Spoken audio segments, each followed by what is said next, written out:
What's going on, guys? This is Yale, aka Lieutenant Yale, and there's somebody stomping up the stairs. I live in a apartment with very thin walls, so apologize for any um, annoying background noises.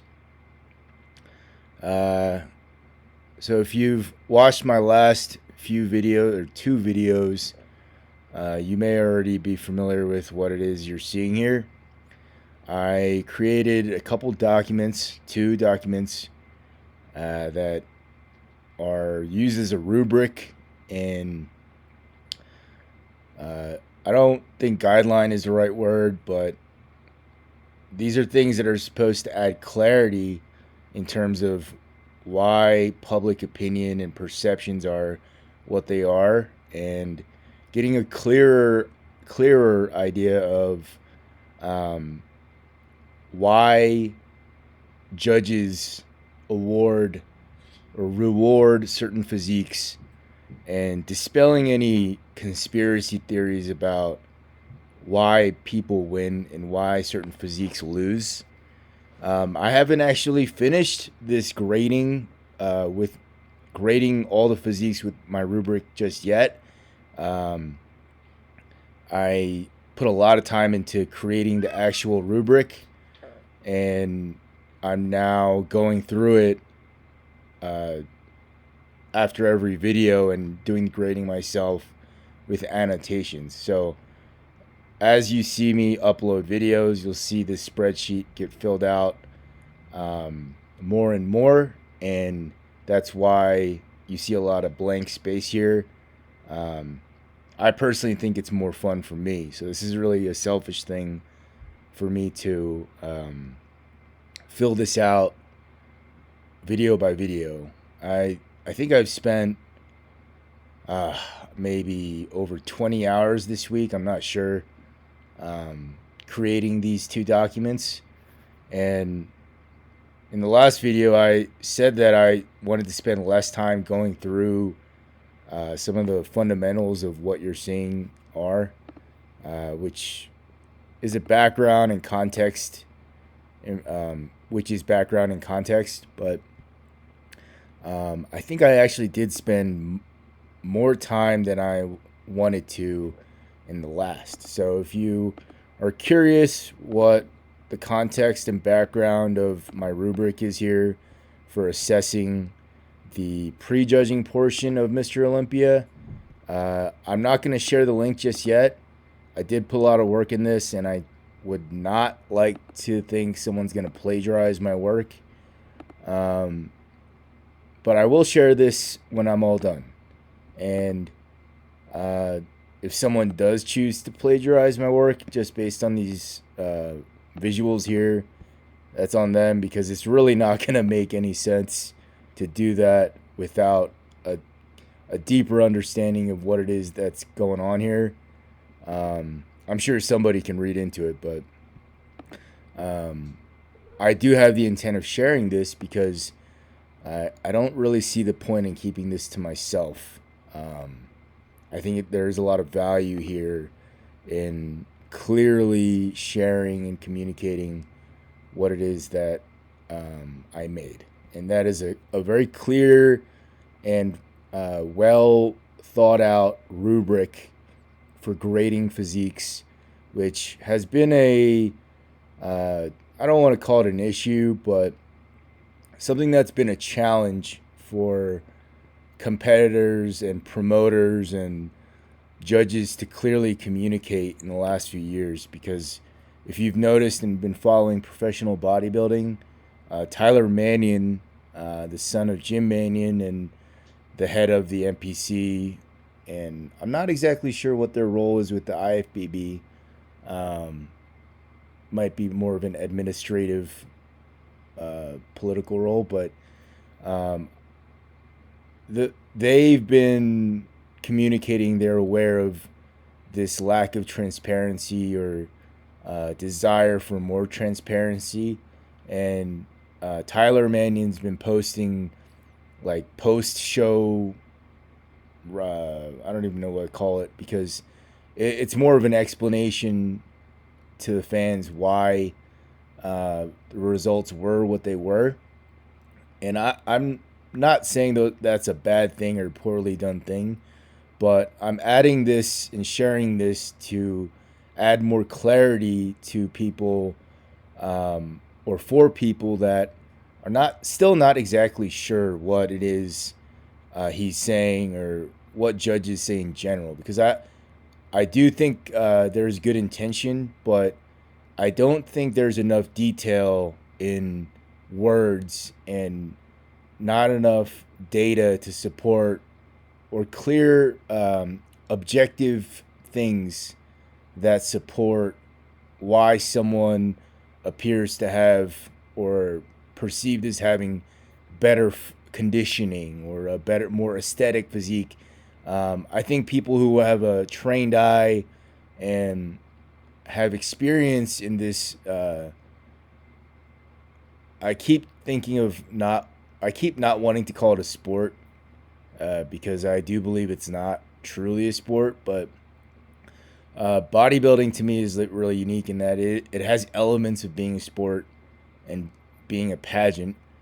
But I think that because there's this subjectiveness to it that hasn't been really up to this point evaluated in a way that feels objective and consistent and clear, I think it makes it really hard to rationalize calling it a sport, because in the nature of what a sport is, there's an element of scoring and clear points being awarded, or a clear way to award points to competitors that isn't really present today. Because although there's judging and scorecards per se, the rationale behind points is still a little unclear. You might see a score sheet, but I don't think people really have a clear understanding of why the numbers are what they are. I don't want to get too sidetracked here, but to me, an example that clearly shows the differences between something that is accepted as a sport in bodybuilding is like football, right? When a pass is thrown and crosses the pylons in the end zones, or like when a ball basically crosses a plane, an imaginary plane, that's considered a touchdown. It's very clear. They have cameras to double check that the results are congruent with the call in the field. There's a bunch of little nuanced things that qualify whether it's an actual touchdown or not, based on the ball being in someone's hands and whatnot, or penalty calls that might reverse it. But to me, that's a very clear way of awarding points. And in the case of bodybuilding, you might see a score sheet that says, this competitor scored 10 points during prejudging and 9 points during the night show or the finals. And I personally don't really see how a fan can see what that actually means. Not that that's a dishonest thing or malicious thing, but I created this document or these two things to add some clarity to why someone may place higher than someone else. And ironically, I think this type of clarity does actually make it more of a sport, in that there's a predictability in scoring and rationale, and there's requirements that need to be met that are very clear. I did spend a lot of time writing these requirements. So I think, yeah, again, I already spent way too much time talking about the background here, but I left off in my last video discussing the points awarded for the first call out in the front relaxed pose. And here I'm evaluating what I call flow of a physique. And the requirements for flow I defined as being specific things that the physique or competitor has to show. And these requirements are not the same for every pose. So for example, in the front relaxed pose, I have a requirement that the quads, number 3 here, the quads need to be flared outwards and appearing to be as round and thick as the lats. This is what you would call qualitative or a requirement for qualitative data. And in the back relaxed pose, I have it so that the third requirement is that not only should the quads be flared out, but it should also appear to cascade or be protruding, hanging over the tibial portion of the calf. That's a very subtle thing that I think most people who are experienced with bodybuilding are already aware of, but don't necessarily communicate. And I think because of this, this actually gives a lot of people a little bit of a nihilistic view of what bodybuilding is.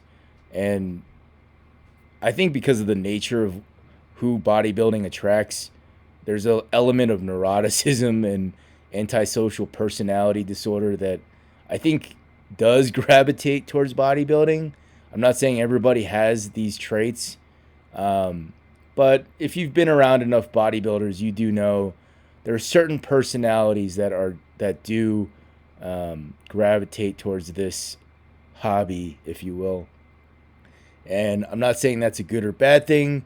I'm saying that to illustrate or better communicate why people might rush to judgment about conspiracy theories and how an event or contest is judged.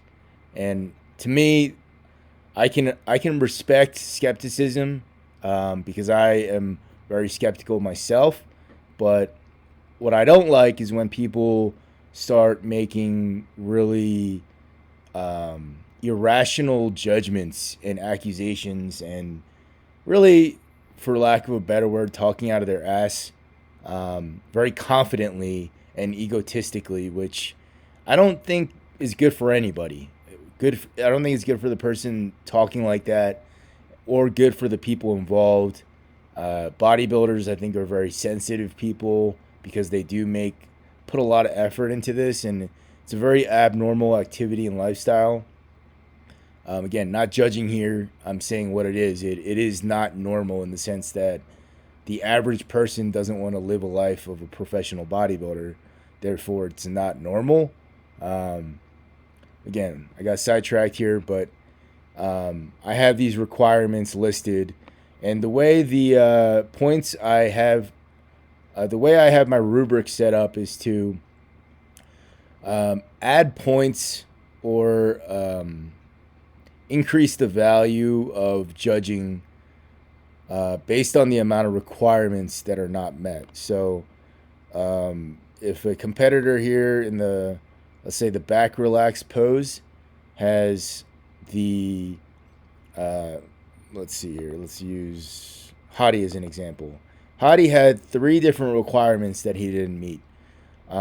Relative to the top 6, that put him in 4th place, tied with Martin, in the sense that Martin also didn't have 3 requirements met. Therefore, because of the way ties are, the way ties work, they are both tied for 4th place rather than being in 3rd place. You know what? I actually think I screwed this up. Hold on. 1st, 2nd. Okay, I actually screwed this up. I'm glad I caught that now. So, because of the way ties work, they're both tied for 3rd, but the next placing, 1st, 2nd, 3rd, 4th. Wait a second. Oh, no. I didn't screw that up. I just, I knew I did this right. There is a 3rd person. There's a competitor I didn't see in this row. So Let me make sure I got this fixed before I continue here. Okay. So the way this tier system works, or any tier system works, if you have,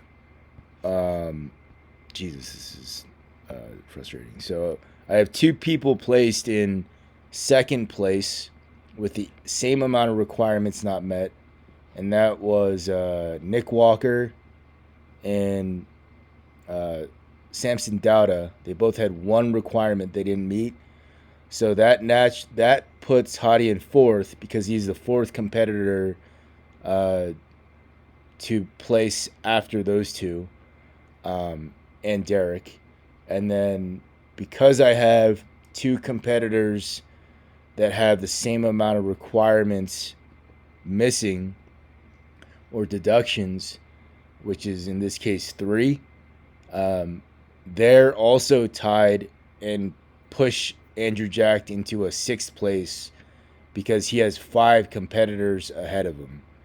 I need to correct this little annotation here of 1 through 6 points because there are cases where a competitor's points can go over 6 because these decimal values that you see here are based on the number of requirements divided by, or that weren't met, divided by the total number of requirements.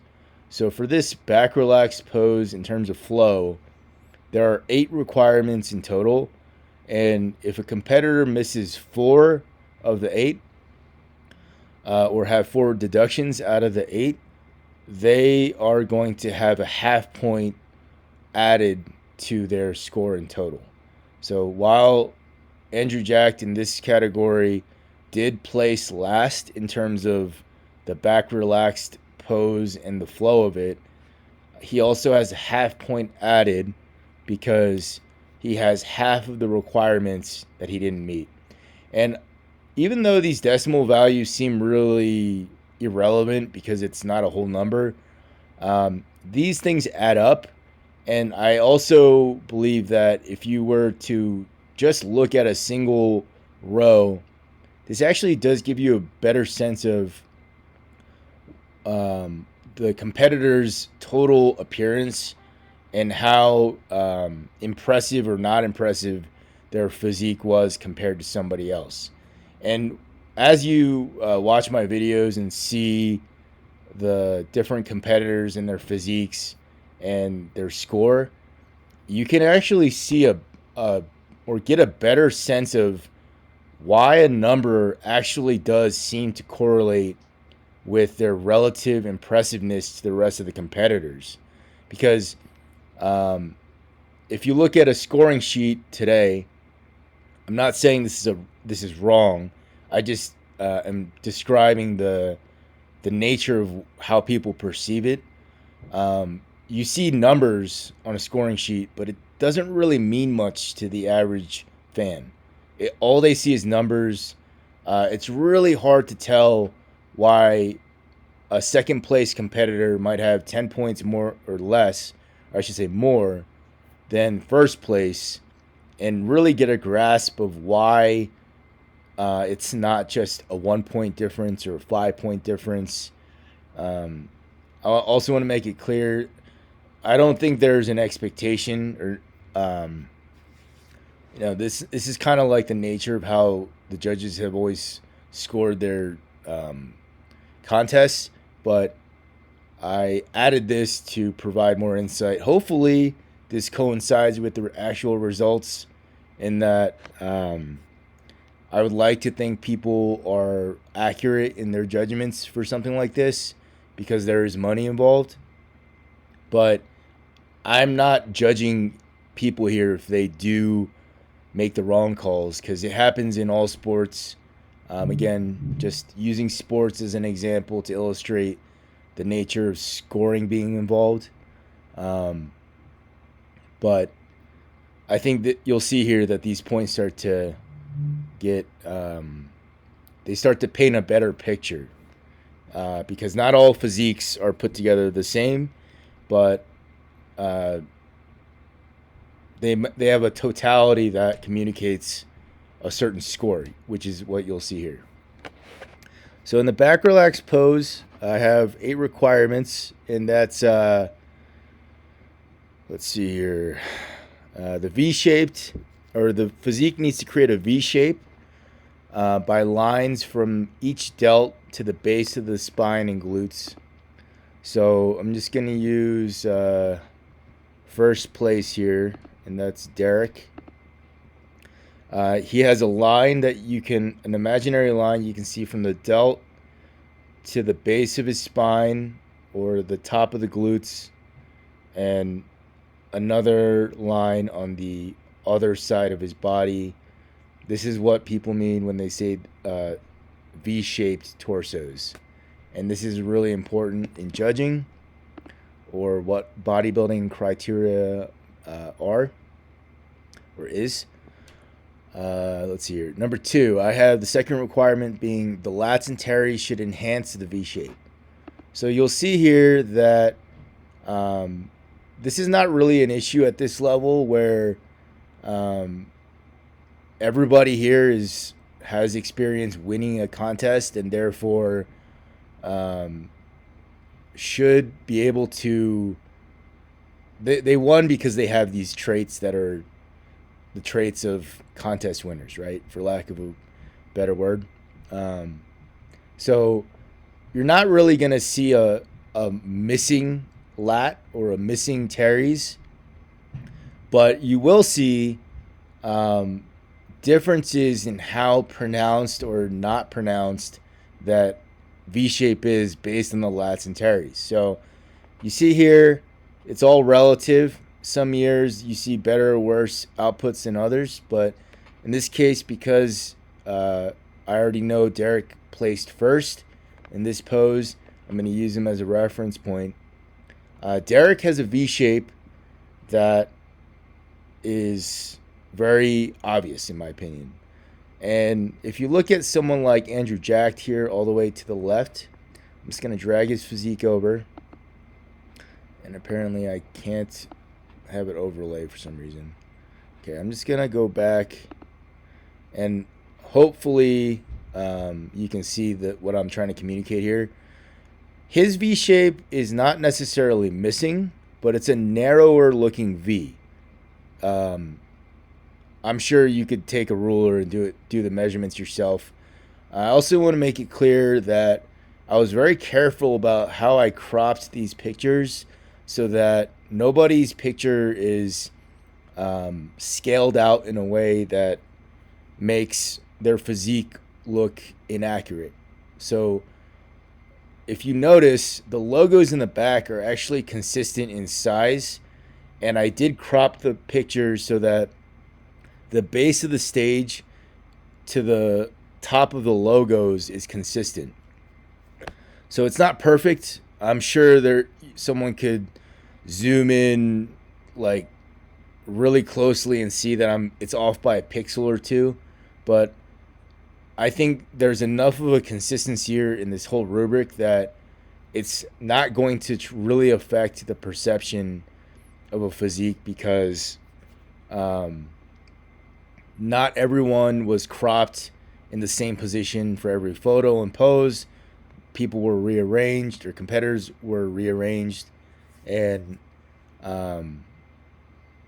yeah, like the judging here, the way I am judging on this rubric anyways, is based on the individual, not comparing people just yet. And you'll see here that when you do see them, when they are being judged in comparison more overtly in the mandatory poses, you'll see that potential for error is not really going to be an issue because of the way that the photo is cropped. All right, so got sidetracked here, but the V shape here is not as pronounced as Derek's. Derek's is slightly wider. Even if you want to say it's because he's shorter or whatever, I think that's when people get a little biased because they might be a tall person and they can relate to this issue, or they say, you'll hear a lot, well, when you see it in person, it doesn't look the same as when you see it in a picture. I completely agree with that, but it doesn't change the fact that he has a less pronounced V shape than Derek, and that's a fact. Um, it's not really something you can debate here. So this is also assuming that a physique can improve. So while I think taller people or people who appreciate a taller physique might make an excuse for Andrew Jacked, um, by doing so, they also eliminate the possibility that his physique could get better. So if you assume that his physique can get better by adding more mass here in the lat and teres, um, you're also acknowledging that this V shape can get better. And I know that this contest is not being judged on potential, but I think it's really important here to acknowledge it's not a matter of um, like looking at a physique in totality for every single detail. You do have to pick apart the physique for what it is, and if we do that for having missing body parts, you also have to do that for the quality of a silhouette and the nature of something like a V shape. So that was a very long-winded way of saying that Andrew Jacked has less of a V than Derek. All right, so number 3 here, my requirements for the back relaxed. I got that the quads should be flared out with the vastus lateralis. So again, using Derek as the example because he placed first. You can see here his toes are pointed out, therefore creating a flaring effect in his vastus lateralis. That's the outermost quad. It's really important to know these terms to judge accurately because just calling it a quad, in my opinion, is really unclear because, well, you don't see the rectus femoris. You don't see the VMO. You really can only see the lateralis portion of the quad. So in that sense, I'm judging the physique based on whether or not this flare and this quad, the sweep, is over the tibial line or the anterior side of the calf. And you can see here that this like furthest point of Derek's quad or his vastus lateralis is over that line. And you have to, this is where experience matters because an untrained eye just sees a big leg and they might not pick up on that. I'm not going to go through all the competitors right now. I just want to get through the requirements. All right, so for number 4, I have that the lats and teres should appear to have similar development and thickness as the vastus lateralis. So this is where flow is a term that I think needs to be clearly defined because a competitor that is in, let's say, the wellness category, they have completely different requirements. So in this case, for men, they don't have wellness, but in terms of open bodybuilding, you do want to see an X frame here, which you do, and that is created by, in this pose, the quads or the vastus lateralis creating a line that's going to cross the body towards the lat and on both sides. And if this leg or this part of the leg were thinner, that X frame would be less apparent. Same goes for the back. If this lat was underdeveloped or the teres were underdeveloped, that X frame would be less apparent and it would look like a more narrow X and have less of an effect, or even a Y shape if the quads are not developed enough, which is what I believe were the standards back in what they call the golden era of bodybuilding, more of a Y shape. All right, so for let's keep going here. Number 5, I have that the delts should appear to be level and cascade into the upper trap. So this is where there were differences in how points were deducted or added. You can see for Derek why he placed first. He doesn't have a lot of these issues that some of the competitors did. And here his delts cascade into his neck. There's like uh, a rippling, or I guess cascading really is the right word. Um, you can see an elevation in bumps. So the delts should be lower in appearance than the traps, and the traps should have enough development so that they create a roundness going into the base of the neck. And just to illustrate real quick what why that holds value, you can see here in Andrew Jack that actually is not the case, and this he did actually get a point added or get a deduction for this reasons, because if you look closely, his delts are actually higher in elevation than his trap or his upper trap. So this cascading effect isn't really there. We do know he has traps. We do know that he has a very big deltoid, which is not necessarily a bad thing. But because of the way he presented his physique, technically speaking, in the most literal way, Derek has a better region of his physique here. And it's not saying that Andrew Jack, this is where like I think a lot of fans get confused, is that they start to add personal feelings to this, or like they make it personal as if Andrew Jack is less of a competitor or less of a bodybuilder than Derek. Is if they want to call it a sport, or if anyone wants to call this thing a sport, it is. You have to accept it for what it is. There's requirements to judge differences in outputs, and for a successful rear or back relax pose to be there, this has to be how the physique is presented. Otherwise, if this doesn't actually matter, just to play devil's advocate, because I can imagine the trolls, or like the really defensive critics saying things. If this was not a requirement, if this doesn't matter, posing really doesn't matter in that sense.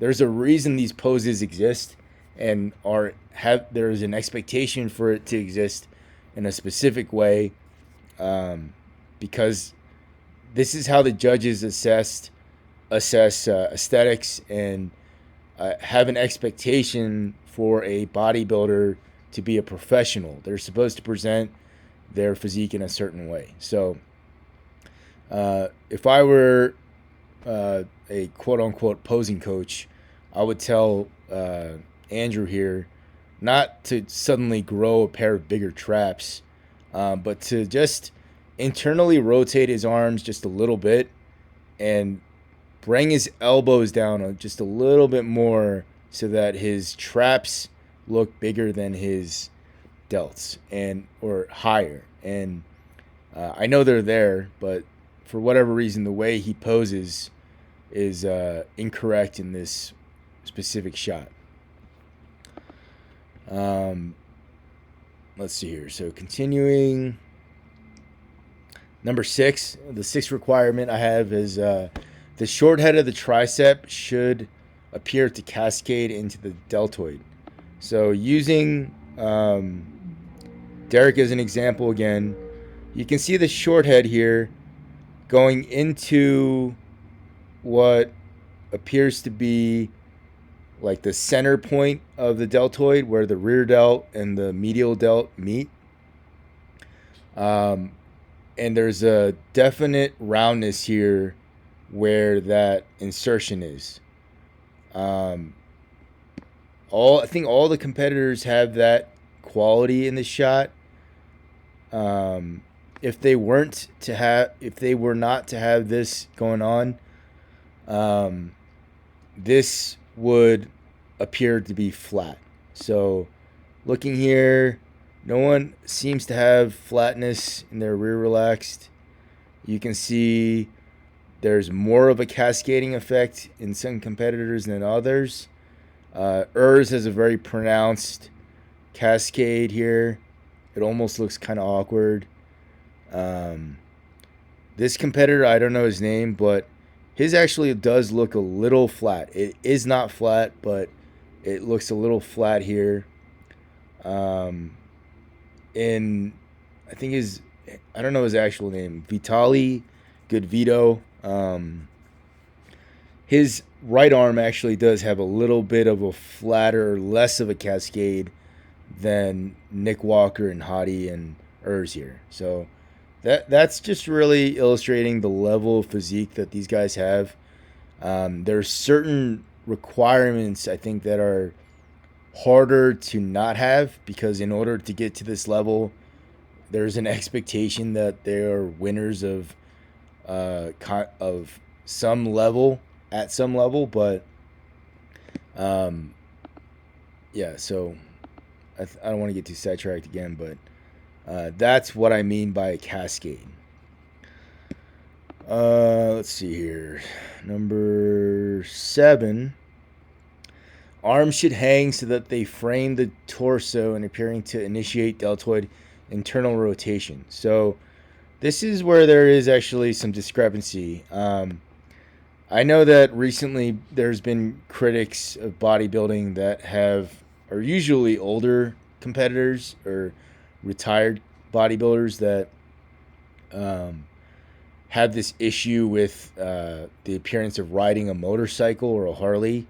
And I understand why that looks awkward, but because of the nature of what's being evaluated, I can also understand why they have their arms out like this, because in order to do so, they need to illustrate qualities of the physique that maybe weren't as pronounced back in the like 20 or 30 years ago. And here, in that case, that's the way the Latin teres is shown. So number 7, I said that the arms should hang so that they frame the torso and appearing to initiate deltoid internal rotation. So by framing the torso, what I mean here is there's like a parallel line that's created between the fist and the elbow of the arm and the calf or the knee and the foot. You can see almost like parallel lines here. Samson, because of the angle of the camera, it looks a little off, but he's doing it. This competitor here, I don't know his name. I think he could do a better job of framing his body correctly. It looks a little awkward, but this is another requirement I think that's hard to screw up. I personally think that Samson or Andrew Jack doesn't do as good of a job as the other competitors here, because you can't really see his forearm. For whatever reason, he doesn't bring his fist down, which is what I mean by initiating internal rotation. And even though the forearm doesn't really have a lot of muscle compared to the other body parts, it still is a muscle there. So this actually creates more of an effect of framing, and you can almost see, like, how do I put this? Another, like an outer V shape that's created by the limbs here. So from the elbow to the ankle, there's another V shape that these lines are creating to the body, which adds to the aesthetic. And if the physique isn't doing that, this back relax pose is not as impressive. So that's the 7th requirement. And the 8th requirement I have as it's a calf one. So the gastrocnemius should be flexed and cascade over the soleus. So here you can see Derek has clearly developed calves, and the gastroc is noticeably creating a cascade over the soleus. So there's a like a ripple effect or like a bump there, right? This competitor here has it. Um, Samson has that as well, and so does Andrew Jacked. Something that I think is important for competitors to know is what calf development actually means. So, um, before I get into the actual scores, um, you can see here that Andrew has, as well as Samson, they have a longer Achilles tendon or higher calves, as they like to say. And I think some people think this is a bad thing, kind of like the whole idea of high lats, which is another thing that I think is not an accurate statement. Um, but because this tendon is longer, I think people think that's a bad thing. And I actually disagree. I think if the calf is developed enough, if there's enough of a cascade here, it actually looks better, in my opinion, than a longer, less developed muscle belly. So if you look at what's a good example here, so Derek's almost a good example in that the differential in his gastroc and his soleus is there, but it's not as pronounced as Andrew Jack's. And let's say Andrew were to show his calf off in a way where you can see that clear line between the gastroc, which is a little evident here. You can see there's a little bit of a upside down heart shape in Samson's. I think that would actually look more impressive than Derek's, even though a lot of people would consider Derek to have more ideal looking calves for bodybuilding. I disagree in that having a higher calf isn't necessarily a bad thing, or a longer Achilles tendon. So it's kind of like that whole silver lining thing, or making lemonade out of lemons. It really depends on what a competitor does to turn a weakness into a strength. So here's where you can actually see what I'm talking about. There isn't a lot of definition here or protrusion in Hadi's calves.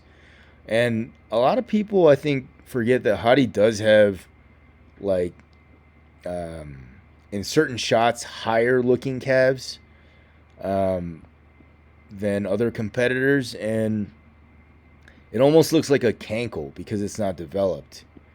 And someone that could expose that, what's the word? Someone that can expose that flaw is someone that has a calf like Andrew Jack's, where you can see it almost looks like there's a tennis ball in there. Yeah, there's a few competitors actually that in this specific shot have almost cankle looking calves. Like Nick Walker here, he doesn't have cankles, but because of the way he's posing, it almost looks like a cankle. And same with Martin Fitzwater, and same with Urs.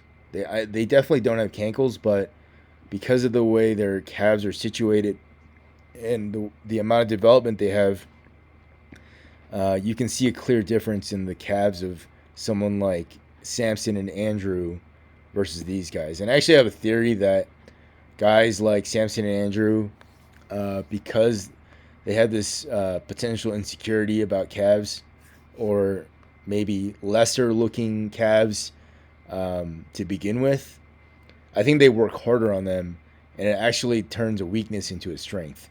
Whereas guys with like longer muscle bellies, like Martin, I'm not saying he doesn't work on his calves, but I don't get the impression that he works as hard on them as Andrew and Samson. I could be wrong, but just based on what I see, it could be like a posing thing. But I think because of their genetics and kind of the behavior that comes with genetics, I think Samson and Andrew work harder on their calves and actually turn a weakness into a strength. So that's an interesting insight that I think often goes missed. Not that that matters for judging. Nobody really cares how hard you work. It's about results, right? So let's get into the scoring here. I think that was a pretty long-winded thing again about requirements, but let's go down the list. So back relaxed pose, I have Derek Lunsford in first place. He has a score value of 1 because he had no missing requirements. Not a single thing is missing. And this is the interesting thing about this rubric, in that I'm not saying he has a perfect back relaxed pose. This is strictly judging one aspect of his physique, and that's the flow of the way his muscles are put together and the way he presents them and the way they're developed. So if you look at Derek, and if you look at who do I have in the last? Andrew Jacked. You can see a huge difference in how the physique looks in totality, because of the way he is put together and the way he presents his physique. There's a huge discrepancy here. I'm not judging muscle mass or conditioning. This is just the way the physique is presented and the way it's put together and the amount of development in certain areas. I wish I could show this side by side, but I'm confident that most people with an eye for bodybuilding can see that this is more aesthetically pleasing than this. It's not a bad physique, but this is more aesthetically pleasing. All right, so next down the line, I have let's actually go over the second place contestants. So I have Samson in second with a 2.125.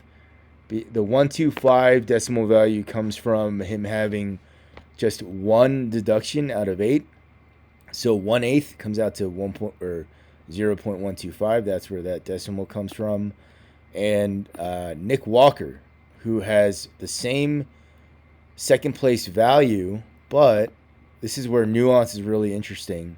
And it's really, I think you can start to get an idea of how, although physiques can have the same score, their totality, the way the physique looks as a whole, they have an equal or similar level of impressiveness. So for Samson, I have him deducted on the back, which I think was already noted by some content creators. His back did look downsized, and in this notation here, I said that it looks less developed and thicker or less dense than his quads. And I'll show that here. So you can see Samson's physique. It's not that it doesn't exist, but in my opinion, if you just look at the waist down, that's a very impressive lower body. But if you look at just the waist up, it's not unimpressive, but in my opinion, the quad or the lateralis does look more developed than the lat and teres here. And it's not by a lot. I think that I spent a few minutes assessing if this was true or not. But to me, this would look equal in development if I saw a little bit more fullness here in the lower portion of the lat and a little bit more of a, like, how do I put this?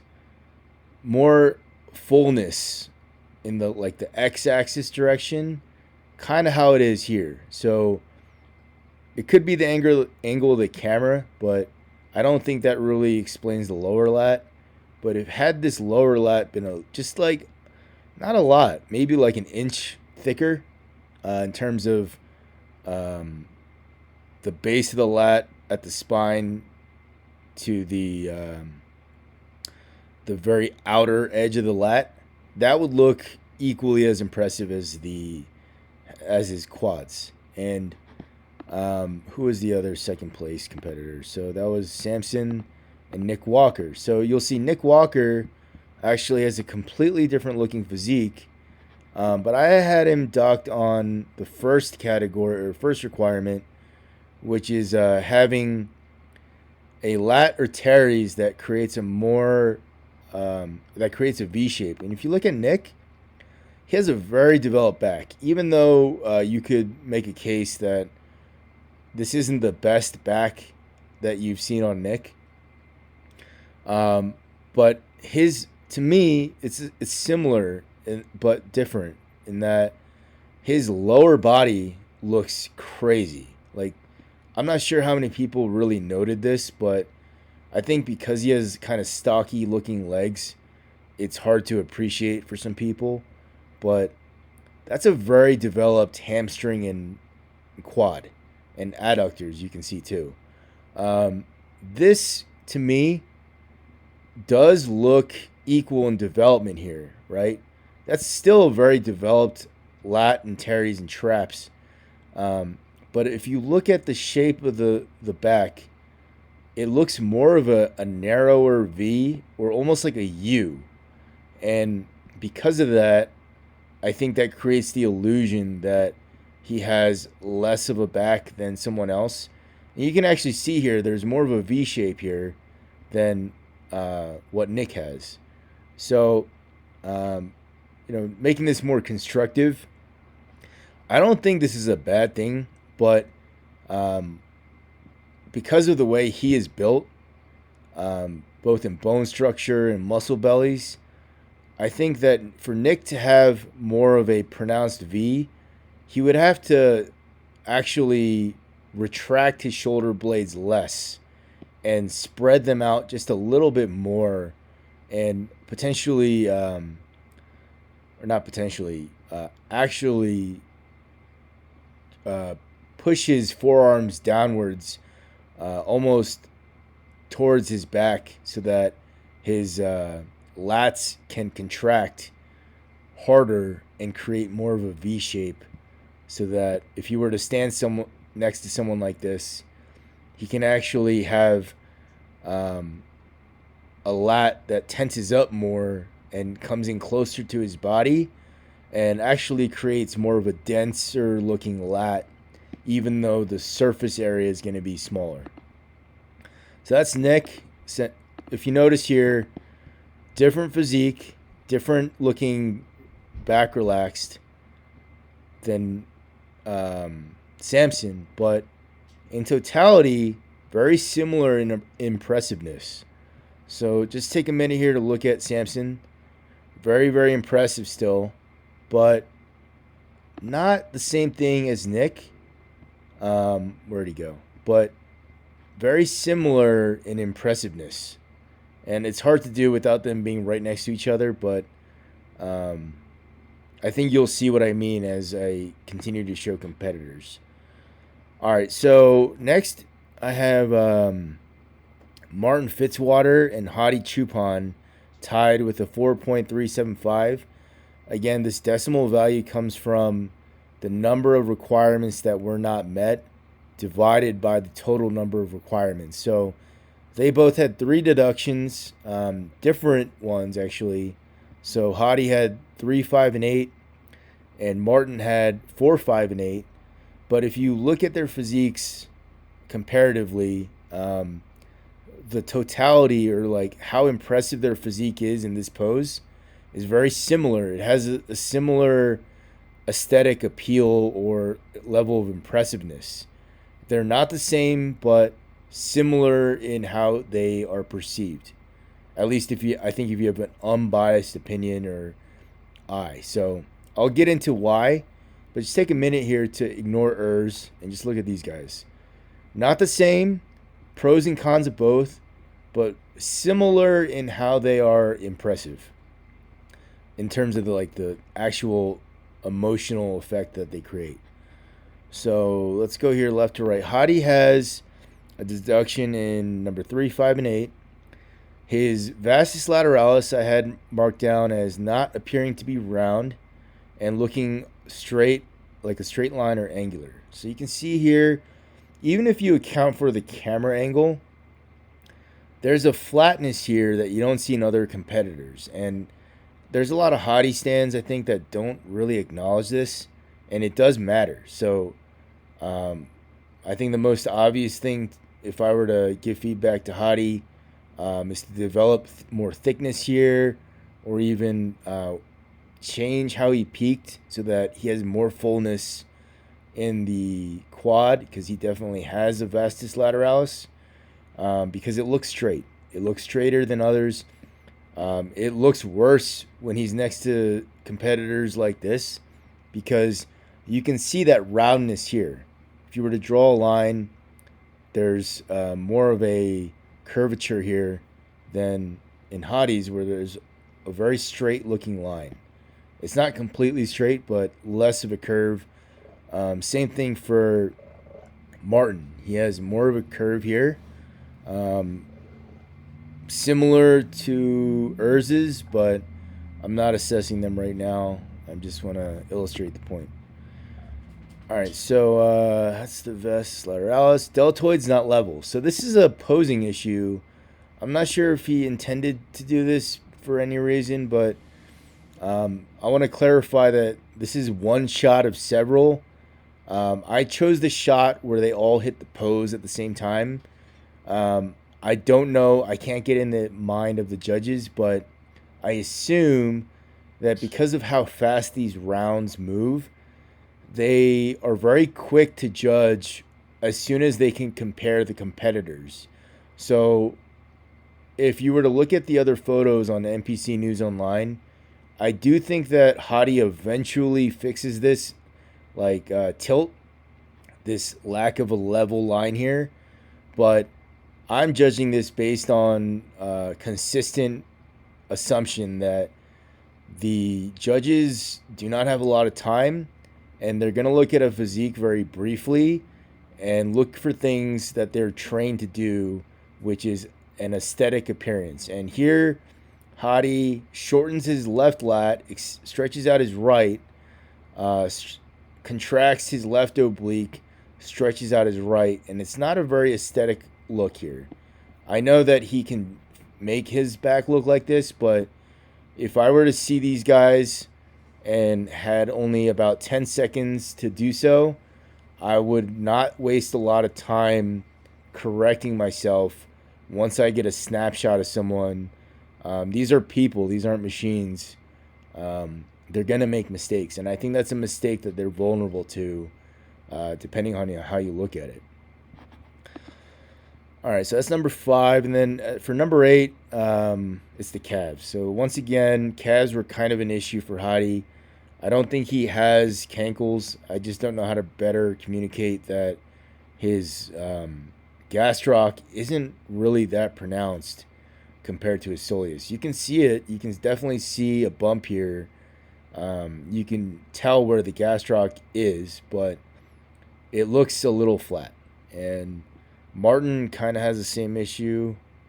I forget if I docked him on that. We'll find out. But that's why I have Hadi with a 4.375. Let's move on to Martin. So I have him docked on 4, 5, and 8. Lats appearing slightly thinner and less developed than the quads. So if you look here, I think if you have a trained eye, you can see that there is a density and roundness here that isn't matching the lats and teres. Again, it doesn't mean that it doesn't exist. It's still a very aesthetic looking back relaxed. But if you were to look at just the waist up and then have that like burned into your memory and then look from the waist down, I think that there's more of a density that you can see here. You can see striations and it looks very compact. Whereas here, it's not that roundness doesn't exist. It does not. It looks a little thinner and less. It doesn't have a matching thickness, in my opinion, to the way that the quads appear, or even the hamstrings add to this illusion. So that's what I had Martin docked down on. Was the requirement number 4.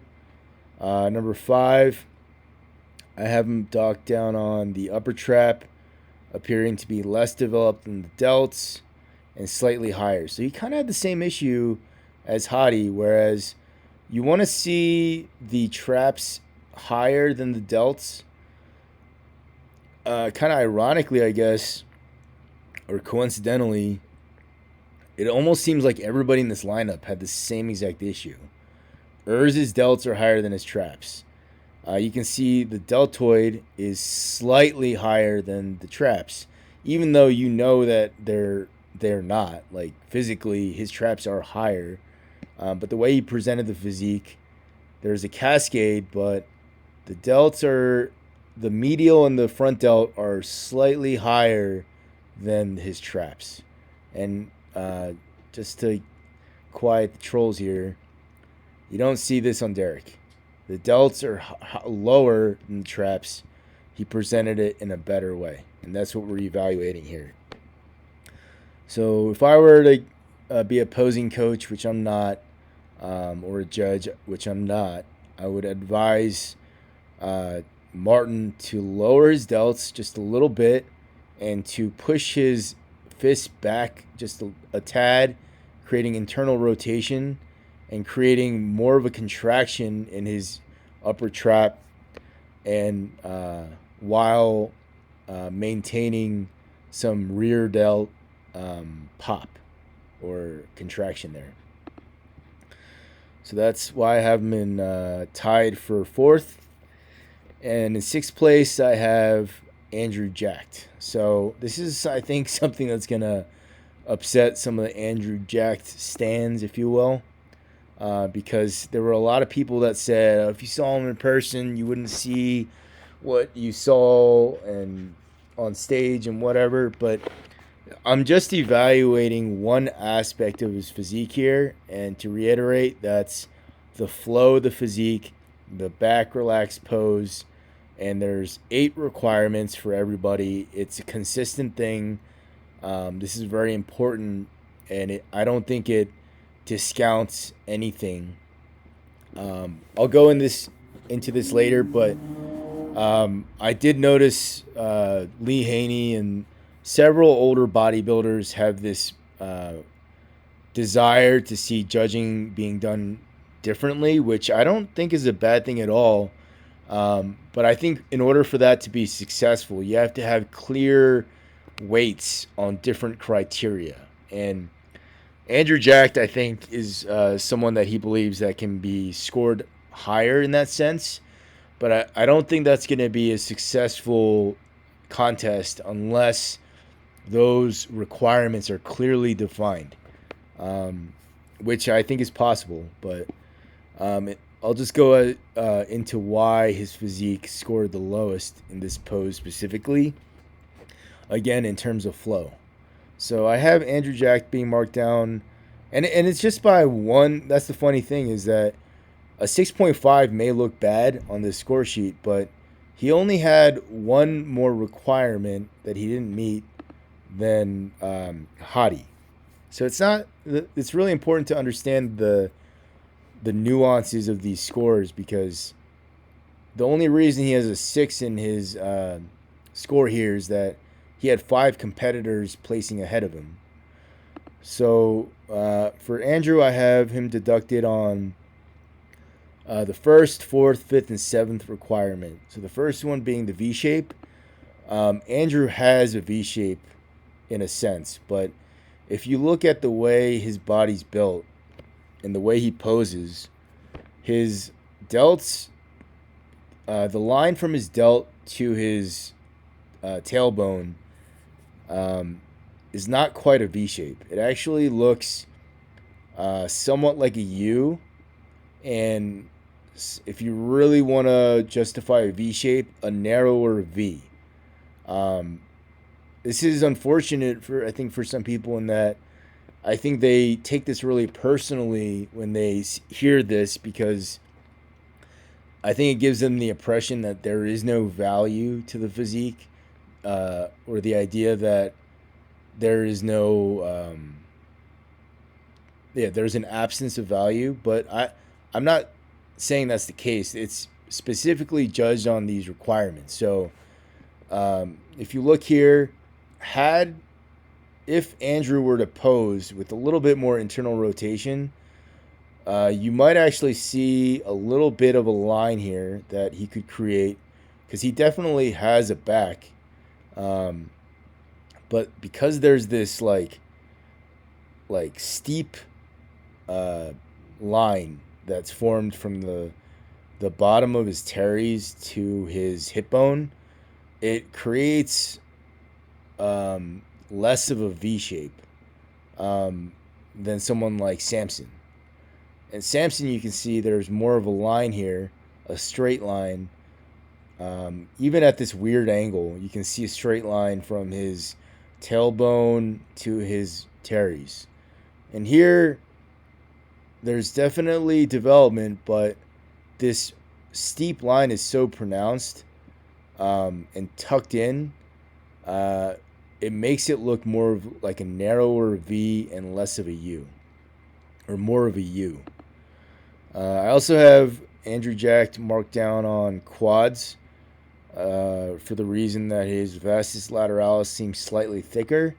So if you look at the density of his quads, even though this picture isn't great, you can see vascularity. The muscle appears to be like almost bursting through the skin. Very little fat. Even with the glare here, it looks like a very muscular and low-fat muscle. Whereas if you were to scroll up, I wouldn't say that this is a fat back or an underdeveloped back, but the way this appears, it makes this lat or teres look a little flat and less pumped and less dense than this, because it appears to have more blood pumping into the muscle and almost pressing up against the skin so hard that it creates truly a peeled look, whereas I wouldn't consider this back to be peeled. It's not fat, but it looks less full. I can imagine more blood being pumped into this lat and teres, whereas I can't really picture more of a pump here than already exists. Let's see here. And then for the seventh requirement, or the last thing I have marked down is the seventh, and that is his arms. So Andrew Jack, I don't know why he does this. I really think it hurts his presentation. He hangs his upper arm out to the point where it almost looks flat, where his elbow almost looks to be as high as his delt. And it's not as high as his delt, but the line here is so high, or it almost looks like there's like a straight horizontal line from elbow to elbow. Whereas Samson, even though he kind of has a similar thing going on, there's a definite curvature here and less of a pronounced line. His elbow is, although it's like similar in height relative to the torso, you can see that Samson is internally rotating his shoulder in a way where he gets a little bit more pop in his delt and a shortening of the lat, so that creates more of a V shape. To me, when I see this, I see a retraction in the delts, which definitely creates some shape here. But because this elbow isn't adducting, I think this is really affecting Andrew Jack's appearance of a V shape. And I think that these lats are actually just hanging, and he's just retracting at the traps and upper delts, or at the delts and upper back, rather than creating a little adduction with the upper arm. You can see here, I see adduction. I don't know if anyone else sees this, but I see slight adduction in the upper arm where Samson can create more of a V shape and less of a pronounced steepness here at the lower back, or lower lat area. All right, so I think I have no idea how long I've spent on this video, but I will continue on another video here. I've just evaluated the front and back relaxed poses. And what I'll do actually now, I'm going to delete these numbers just so you can see. If you really like remove your biases and just look at like individual components, you can actually get a better concept of why a physique is perceived a certain way. So if you're just judging by the flow of a physique based on just the front and back relaxed poses, you'll see here that where is the function? Okay, maybe I need to do this. Hang on a second, guys. I want to show you this number.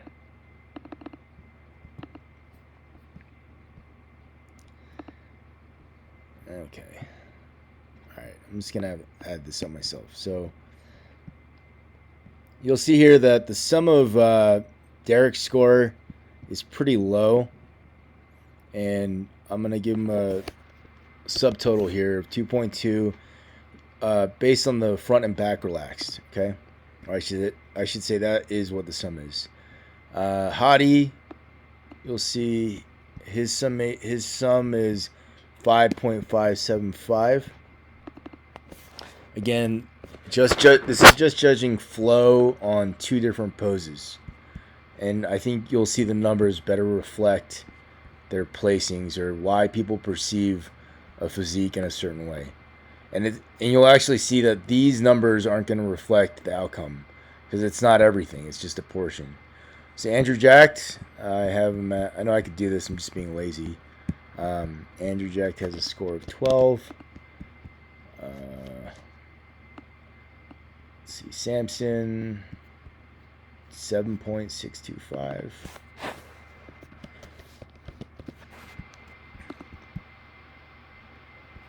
Alright, and then Martin,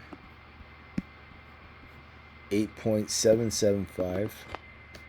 So you'll see these numbers go all the way to the thousandths place, which I think does matter.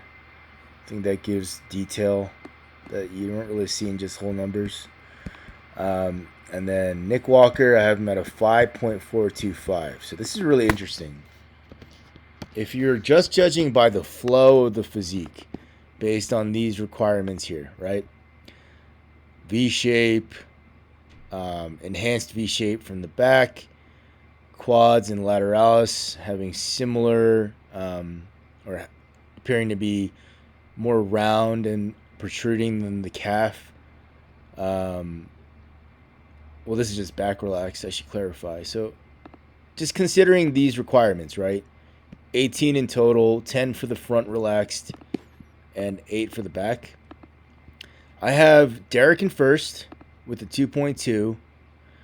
And in second place, I actually have Nick Walker with a 5.426. And I think he really, I don't want to say he got screwed, but I think the public is really misjudging Nick in how impressive he was and why there's a little bit of a polarized opinion about him. I think Lee Priest gave him credit or sees more potential than the rest of the public seems to have, because he was impressive. And I'll go back to the pictures to show you exactly what I mean. And third, I have Hottie. Again, you'll see that these numbers are similar, but I'm just judging flow. I'm not judging total muscularity. And you'll see that Hottie, in terms of like totality, his numbers, you can start to see why it looks similar to Nick. And then in third place, I have Samson. Again, just judging flow of the physique on two poses. And Martin Fitzwater in fifth. Again, just judging flow of the total physique with the 8.775. And then last place, I have Andrew Jacked. And I was really like adamant about proving this because it's not that I have a problem with Andrew Jacked, but I have him in last, or I should say the numbers show that he's in last. And I think that's very accurate because if you look at Andrew's physique in the back relaxed, and where's the front relaxed? In the front relaxed, it's not that he's unimpressive, but the flow of the physique, it almost looks like the upper body, like up to this point, doesn't match the upper body up to this point, and the torso from the waist here looks different than what you'd expect from here. Like if you are to segment the physique into portions, it doesn't really seem to match. And this is where I think it's really important to look at things objectively, because it's not that he's a bad bodybuilder. I think a lot of this is a posing issue. Just want to illustrate the point with someone who I think has a better flowing physique. So Nick, right? I had him in second place. To me, this is a much better flowing physique than Andrew Jack and the front relaxed, right? I know he got a lot of crap for the legs, but even with the varicose veins and kind of there's a little bit of a flatness in his rectus femoris and the adductors in a way, I see a much better flowing physique. And if you look at the back relaxed with Nick, to me, this is way better in terms of total flow of the way it's put together than where's Andrew? Than Andrew. To me, when I look at this, I don't see the same impression as what I see here. When I see this looks different than what I'd expect from just judging the lower body, right? If you just judge portions, right, this looks way better in my opinion. This isn't bad, but I see more roundness here, right? When I just look at just the middle portion of the body, right? So just the glutes to the lower lat, right? There's a lot of empty space here, right? There's a lot of like vertical lines. And here, there is still a vertical line, but it's not taking up as much space. And I really don't like to think that it's because Samson is like, this tall thing is getting annoying to me, because I don't think this is a height thing. Andrew Jack is not much taller than Samson. I think this is a posing issue with how he contracts his lats. So this is really, I think, insightful in that even though Nick Walker placed 6th, which we'll see in totality if that really makes sense, just based on the flow on just these two poses alone, I think it's very accurate to say that he actually came in second just on these two. And Hadi being third. So if you look at Hadi, let's see here. Where's Hadi? This is kind of awkward looking, right? But if you look at the totality, right, he has just enough of everything so that the flow of his physique is still present. You'll see what I mean by totality. So if you also notice, I'm getting a little tired here because I don't think I made sense just now. The discrepancy in point value, right, from Derek's placing in the front relaxed and back relaxed is only 0.2 of a point, right? Very similar in terms of flow in front and back. But if you look at Hadi, look at this. He has a 1.2 in the front and a 4.375 in the back. So look at Hadi's back here, his back relaxed. To me, this is way worse than what he has in the front relaxed. And that's right here. This is way better looking to me relatively compared to his back relaxed here. This isn't like, he's still a professional and an Olympian, but when I see this, that communicates his score, 4.375. And when I see this, that to me is justifiably a 1.2. All right, guys. So here are the scores for the front and back relaxed poses. If you look at the subtotal, just based on these two rows in terms of flow, I have Derek in first, Nick in second, Hadi in third, In fourth, I have Samson. In fifth, I have Martin Fitzwater. And in last, I have Andrew Jacked. Again, just a reminder, this is not the entire judging criteria. This isn't the final result. This is just based on flow in the front and back relaxed. Okay? And one more time, I'm going to show everybody the front relaxed. There you go. There's Martin, who I have in fifth. Hottie, who I have in third. Nick, who I have in second. Derek in first. Andrew Jacked in last. And Samson, I think, fourth.